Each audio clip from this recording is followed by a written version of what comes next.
नमस्कार. संघर्ष वृत्तवाहिनीमध्ये आपलं स्वागत.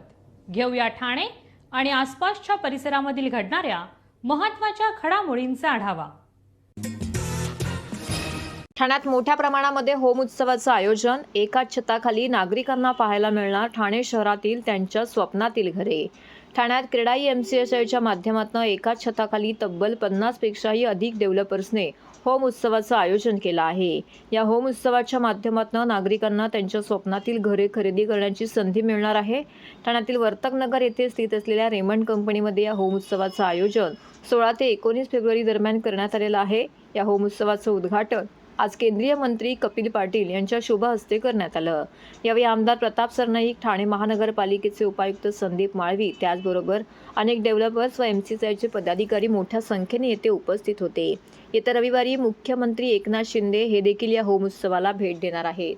तर या होम उत्सवाचं उद्घाटन झाल्यानंतर उपस्थित मान्यवरांचं क्रेडाई MCSIच्या वतीने स्वागत देखील करण्यात आलं. त्यानंतर उपस्थित मान्यवरांनी या ठिकाणी आपलं मनोगत देखील व्यक्त केलं.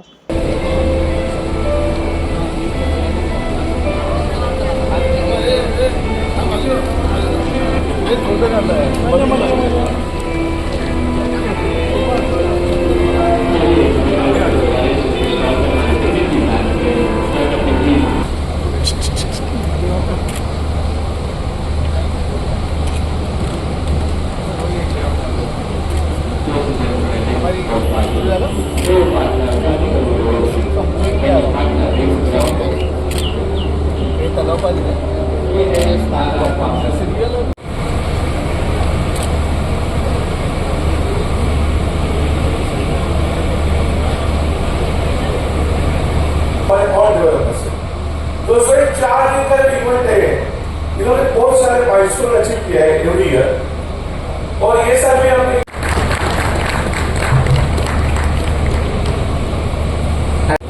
ठाणे क्रेडाई आणि MCSIच्या एक्झिबिशनचं उद्घाटन झालेलं आहे. निश्चितपणाने ठाणे शहराच्या वैभवामध्ये भर घालणारे असे प्रोजेक्ट ह्या प्रदर्शनामध्ये आहेत. आणि सगळ्यात जास्त घर खरेदी आज महाराष्ट्रात कुठे होते ती ठाण्यामध्ये होते. म्हणून मी माझ्या भाषणामध्येही सांगितलं की 1 नंबरची घर खरेदी ठाण्यात होत असेल तर 1 नंबरचं वातावरण ही राहण्यासाठी ठाण्यात व्हावं. म्हणून कार्बन न्यूट्रल असेल किंवा सॉलिड वेस्ट, लिक्विड वेस्ट असेल याच्याकडे लक्ष देऊन ठाणे शहराच्या सुंदरतेमध्ये आपल्याला कशी भर घालता येईल याच्यासाठीही या सरकारने सगळ्यांनी प्रयत्न करावे अशा प्रकारची भावना या ठिकाणी व्यक्त केली. सर्व नागरिकांना आवाहन करण्यात येत आहे की सध्या डासांमार्फत पसरणाऱ्या डेंग्यू या आजाराचा प्रसार रोखण्यासाठी प्रत्येकाने पुढील प्रमाणे कार्यवाही करावी. डेंग्यू आजार एडिस इजिप्ती हा डास चावल्याने होतो. या डासांची पैदास साचलेल्या किंवा साचवलेल्या स्वच्छ पाण्यामध्ये होते.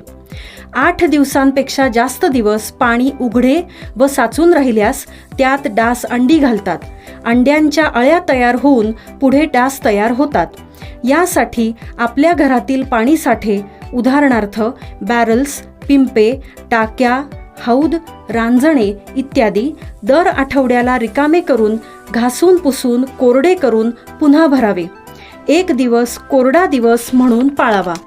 पाणी साठ्यांना घट्ट झाकणे बसवावीत किंवा जुनी साडी, चादर, धोतर यांनी बांधून झाकून ठेवावीत, म्हणजे डास त्यात जाऊन अंडी घालणार नाहीत. घराच्या गच्चीवर, आजूबाजूला, अंगणात कोठेही पाणी साचू देऊ नये. भंगार सामान उघड्यावर टाकू नये, उदाहरणार्थ टायर्स, प्लास्टिक सामान, कुंड्या, टाकाऊ वस्तू इत्यादी. अशा सामानात पावसाचे पाणी साठून त्यात डेंग्यूच्या डासांची पैदास होते. घरातील कूलर्स, फ्रीजच्या पाठीमागील ट्रे हे देखील वेळोवेळी कोरडे करावेत. लक्षात ठेवा, नुसत्या फवारणीने डास घनता कमी होत नाही, तर त्यासाठी डास पैदास ठिकाणे नष्ट करणे ही आपल्या सर्वांची जबाबदारी आहे. कोणताही ताप अंगावर न काढता जवळच्या शासकीय रुग्णालयात मोफत औषधोपचार घ्या. अशा प्रकारे नागरिकांनी सहकार्य केल्यास डेंग्यूचा प्रसार रोखणे सहज शक्य आहे.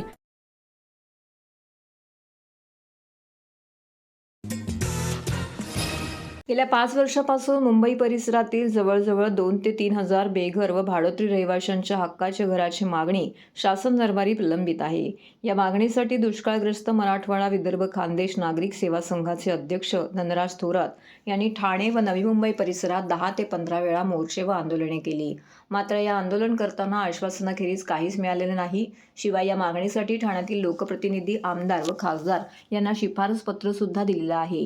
तरी सुद्धा शासन सदर मागणी मान्य करण्यासाठी चालढकलपणा करत आहे.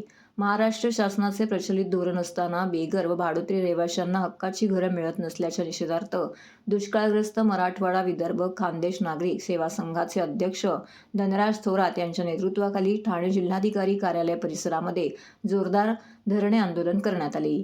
यावेळी आगामी काळामध्ये आमच्या मागण्या मान्य झाल्या नाहीत तर मंत्र्यांच्या गाड्या अडवून तीव्र आंदोलन करण्यात येईल असा इशाराही आंदोलनकर्त्यांनी दिला आहे. या धरणे आंदोलनामध्ये शेकडोंच्या संख्येने रहिवासी सहभागी झाले होते. खानदेश नागरिक सेवा संघ हे सामाजिक ट्रस्टी आहे. या माध्यमातून ट्रस्टीच्या माध्यमातून गेल्या 5 वर्षापासून माझं आंदोलन चालू आहे. बेघर भाडोत्री सभासदांना 2000 सभासदांना हक्काचं घर मिळावं यासाठी शासनाकडे मी कायदेशीर पुरावा सादर केलेला आहे, प्रस्ताव दाखल केलेला आहे आणि तो प्रस्ताव तात्काळ मंत्रालयात पाठवावा मंजुरीसाठी ही आमची मागणी आहे. आणि जे तुम्ही अदानीला 500 एकर जमीन दिलेली आहे मुंबईमध्ये, त्या धर्तीवर मला 99 वर्षाच्या करारावर भाडेपट्ट्यावर भाडे तत्वावर सदरची जमीन 20 एकर मागणी केलेली खारेगाव आणि उत्तर शिव हा 2 प्रस्ताव आहे. एकूण माझे 2-4 हजार सभासद आहेत आणि गेले संपूर्ण अर्ज दाखल केलेले आहेत. शासनाच्या प्रचलित धोरणानुसार ही माझी मागणी आहे की रोटी कपडा आणि मकान देण्याचं काम हे शासनाचं आहे. तुम्ही बिल्डरना जमीन देताय आणि तुम्ही इतर लोकांना जमीन देताय आणि त्या धर्तीवर मला या बेघर भाडोत्र्यांना सभासदांना माझ्याबरोबर 18 बगर जातीचे लोक आहेत, बेघर आहेत. मी 100 रुपयाच्या बॉन्डवर शपथपत्र देण्यास तयार आहेत. या लोकांना कुणाला हक्काचं घर नाही, परंतु हे सर्व भाडोत्री आहेत, बेघर आहेत आणि यांचा प्रस्ताव आमचा शासनाकडे करून आहे. एक प्रस्ताव इथं जिल्हाधिकारी ठाणेकडे आहे, एक प्रस्ताव कोकण मंडळाकडे आहे, परंतु दोन्ही प्रस्ताव तात्काळ जिल्हाधिकारी महोदयांनी मंत्रालयात मंजुरीसाठी पाठवावा ही आमची मागणी आहे. आणि या मागणीसाठी आम्ही बेघर भाडोत्री हा माझा 10वा मोर्चा आहे. मंत्रालयामध्ये आझाद मैदानावर 10 मोर्चे काढलेले आहेत. एकूण माझे 20 मोर्चे झालेले आहेत. परंतु हे सर्व करत असताना शासनाला, मुख्यमंत्र्यांवर माझा विश्वास आहे की निश्चितपणे ते हा प्रस्ताव आमचा मंत्रालयात मंजूर करतील. परंतु जिल्हाधिकारी महोदयांनी हा प्रस्ताव तात्काळ पाठवावा ही माझी पोलीस प्रशासनाला आपल्या माध्यमातून जिल्हाधिकारी प्रशासनाला विनंती आहे. TJSB सौर शक्ती कर्ज गो ग्रीन, करा वीज बिलावर बचत. आकर्षक व्याजदर, 84 महिने परतफेड कालावधी, 80% लोन, व्यावसायिक आणि उद्योजकांकरता सुद्धा. अधिक माहितीसाठी तुमच्या जवळच्या शाखेला भेट द्या किंवा संपर्क साधा. 1800-223-466 आणि 1800-266-3466.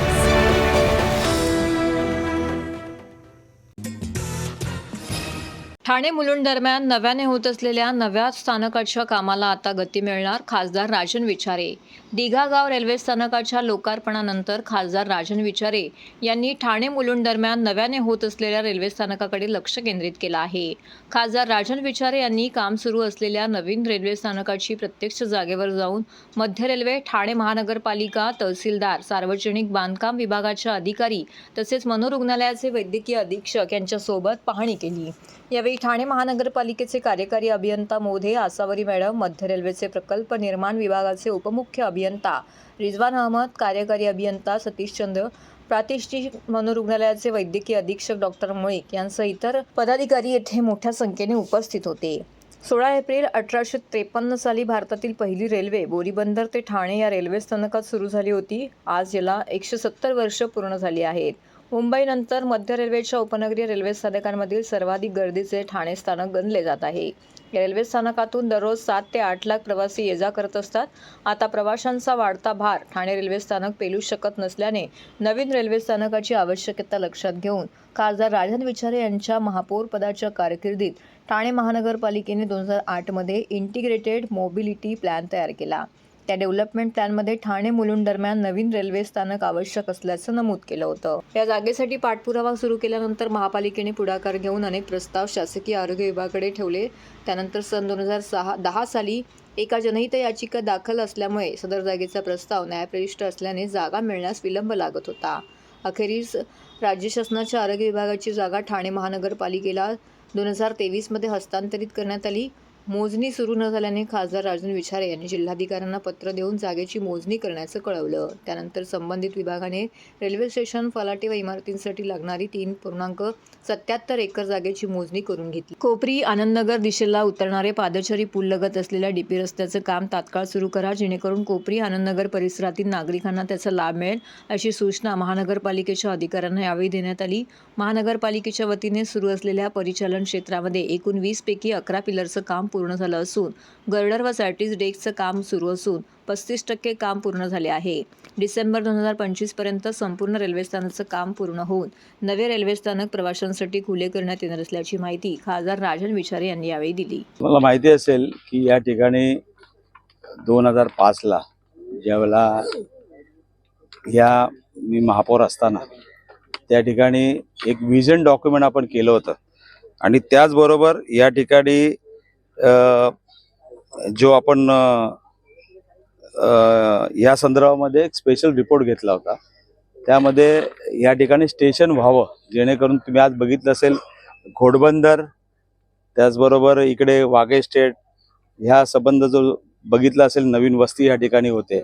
आणि तुम्ही बघितलं असेल ह्या रेल्वे स्टेशनची कॅपॅसिटी ठाणा स्टेशनची आज तुम्ही बघितलं 7 ते 8 लाख लोक दिवसाला प्रवासी त्या ठिकाणी प्रवास करतात.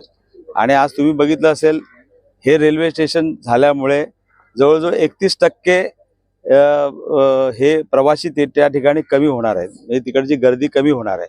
त्याचबरोबर बाजूला असलेलं मुलुंड स्टेशन हे आज जवळ असल्या कारणाने तिथली सुद्धा जवळजवळ 21% या ठिकाणी तिकडची सुद्धा म्हणजे जी गर्दी या ठिकाणी होते ती कमी होणार आहे. त्याचबरोबर आपण दिघा स्टेशन जे मंजूर केलं होतं आणि दिघा स्टेशन आता मला वाटतं लोकार्पण सुद्धा गेल्या महिन्यामध्ये झालं. ते दिघा स्टेशन त्याचबरोबर कळवा ऐरोली एलिव्हेटेड हा जो प्रोजेक्ट जो आहे त्या ठिकाणी दिघा स्टेशन पार्ट 1 झालं आहे. पार्ट 2 मध्ये संपूर्ण कळव्यापासून एलिव्हेटेड जो हे रेल्वे वरती ब्रिज वरती येणार आहे. आणि जेणेकरून तो जर समजा झाला तर कल्याण, डोंबिवली, अंबरनाथ, बदलापूर इथल्या लोकांना मला वाटतं ठाणा स्टेशनला यायचं असेल किंवा नवी मुंबईला जायचं असेल तर मला वाटतं 40% गर्दी हे स्टेशन झाल्यामुळे कमी होणार आहे. जेणेकरून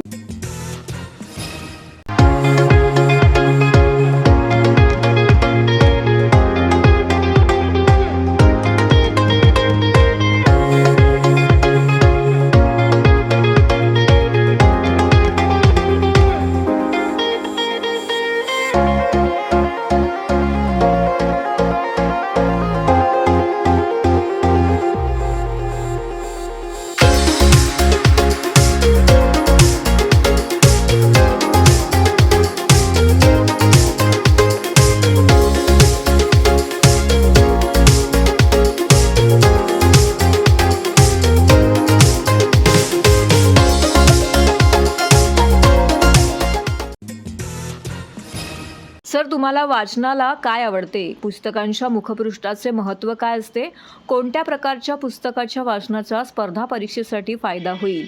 हे आहेत ठाणे महानगरपालिका शाळा क्रमांक 23 मधील विद्यार्थ्यांचे प्रश्न आणि ते विचारले आहेत राज्याचे मुख्य सचिव नितीन करीर आणि ज्येष्ठ संपादक श्री राजीव खांडेकर यांना.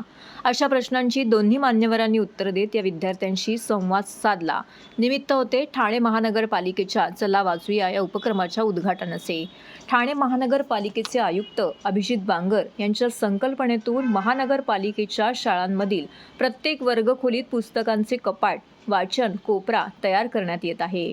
या उपक्रमाचं उद्घाटन बुधवारी सायंकाळी राज्याचे मुख्य सचिव नितीन करीर आणि ज्येष्ठ संपादक राजीव खांडेकर यांच्या हस्ते किसननगर येथील शाळा क्रमांक 23 मधील वर्गात झाले.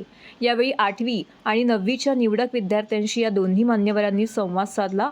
त्यावेळी लेट्स रीड फाउंडेशनचे प्रफुल्ल वानखडे, अतिरिक्त आयुक्त संदीप माळवी, अतिरिक्त आयुक्त प्रशांत रोडे, उपायुक्त वर्षा दीक्षित, उपायुक्त उमेश बिरारी उपस्थित होते. महानगरपालिका शाळेतील 5वी ते 10वीतील सर्व विद्यार्थ्यांना त्यांच्या वर्गखोलीत सहजपणे पुस्तके उपलब्ध व्हावीत यासाठी चला वाचूया हा उपक्रम सुरू करण्यात आला आहे. ही पुस्तके सगळ्यांसाठी खुली असतील, त्या कपाटांना दरवाजे नाहीत. या पुस्तकांची काळजी विद्यार्थ्यांनीच घ्यायची आहे. तसेच वाचनाच्या नोंदी करण्यासाठी विद्यार्थ्यांना वाचनाचे पासबुकही देण्यात आले आहे.